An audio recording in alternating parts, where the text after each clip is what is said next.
भारत में बनने जा रही है ऐतिहासिक महिला राष्ट्रपति। जानते हैं सर, जब इनका इतिहास और सच्चाई को जानेंगे तो आपका कलेजा जरूर दहल जाएगा। आप सोचने पर मजबूर हो जाइएगा कि एक औरत इतना साहसी और ईमानदार और ताकतवर कैसे हो सकती है, और आप ये भी सोचने पर मजबूर हो जाइएगा कि उनका कठोर कलेजा कैसे हो सकता है, और आप सोचने पर यह भी मजबूर हो जाइएगा कि अपने विपत्तियों के साथ डटकर कैसे लड़ती रही और आगे की मार्ग पर चलती रही। दो बार विधायक रही और दो बार विधायक होने के बाद में भी उनकी मात्र संपत्ति 9.5 लाख ही है। ये सब बाकी बताने से पहले मेरा छोटा सा परिचय। नमस्कार, मेरा नाम शिवम सिंह है। बाकी आप देख रहे हैं हमसफर लाइव न्यूज। आपसे छोटा सा रिक्वेस्ट करेंगे कि हमसफर लाइव न्यूज को सब्सक्राइब कर दीजिए और बेल आइकन को प्रेस करिएगा। और अगर फेसबुक पर देख रहे हैं तो हमसफर लाइव न्यूज को फॉलो कीजिए और एक बार शेयर जरूर करिएगा। दरअसल द्रौपदी मुर्मू का जन्म उड़ीसा राज्य के मीरगंज जिला के बेपोसे गांव में 20 जून 1998 को द्रौपदी मुर्मू का जन्म होता है। वो आदिवासी जातीय से संबंधित रखती है और वो आदिवासी से जन्म लेती है।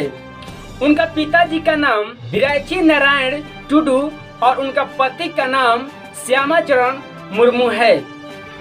द्रौपदी मुर्मू का 2 बेटा और 1 बेटी होती है और यहीं से हम कहानी को शुरुआत करते हैं। द्रौपदी मुर्मू बचपन से ही पढ़ने लिखने की बहुत शौकीन थी और अपना ग्रेजुएशन पढ़ाई करने के लिए भुवनेश्वर चली जाती है।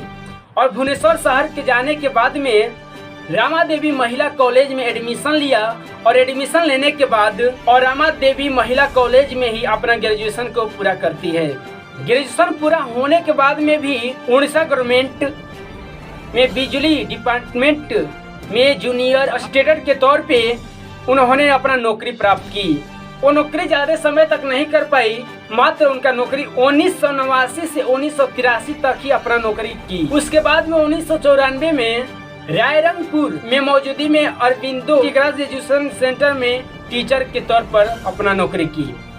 ये भी नौकरी ज़्यादा दिन तक नहीं कर पाई, मात्र 3 ही साल की 1997 तक। लेकिन किस्मत कब कहाँ बदलेगी इस चीज को कोई नहीं जानता है और उनके पिता भी नहीं जानते हैं कि जो मेरी बेटी इतना पढ़ लिख रही है और नौकरी भी कर रही है, एक दिन वो राष्ट्रपति भी बन जाएगी।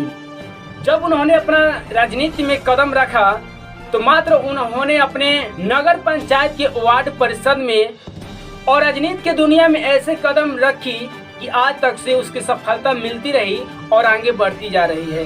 वार्ड परिषद के बाद वो विधायक परिषद के लिए भी चुनी गई और जब विधायक की भी जीत की तो फिर पुनः दोबारा फिर विधायक के चुनाव लड़ी और मात्र उन्होंने 2009 में फिर दोबारा विधायक बनी गई। लेकिन जब दोबारा विधायक बन गई और दोबारा विधायक बनने का शपथ ग्रहण कर रही थी तो उनको क्या पता कि मेरे द्वार पे विपत्ति आकर मेरे द्वार के दरवाजे को खटखटा देगा। इस समय दोबारा विधायक बनने की शपथ ग्रहण कर रही थी तो दूसरी तरफ उनकी विपत्ति उनके द्वार पे आके दरवाजा पे खटखटा रहा था और उसी समय से उनके जीवन में इस तरह से बर्बादी के कगार उछाल मार दी तो उस समय बर्बाद होने लगी और वो बेचारी धीरे धीरे टूटने लगी। उनको क्या पता था कि मेरा बेटा जो 25 वर्ष में ही जो जवानी में कदम ही रखा था और वो 25 वर्ष में एक दुर्घटना में मर जाता है और यहीं से उनकी बर्बादी का शुरुआत चालू हो जाता है। और 2013 में पुनः उन्हीं का बेटा फिर एक कोई दुर्घटना में मर जाता है और उस समय में ज़्यादा दिन कुछ भी नहीं बीता था कि उनकी दुर्घटना के बीच में वो टूटने लगी और इस तरह से टूटने लगी कि उनका पहला बेटा मरा और उसके बाद बेटा मरने के बाद में उनका फिर दोबारा बेटा मरा और उसी बेटे में उनकी बेटे की अपनी शांति नहीं दे पा रही थी और उसी समय उनका फिर उनके माता पिता भी मर गया। लेकिन इन्होंने अपना समय को नहीं देखा, किसी तरह से अपने आप को संभाले और आगे बढ़ने की कोशिश की और धीरे धीरे आगे बढ़ती गई।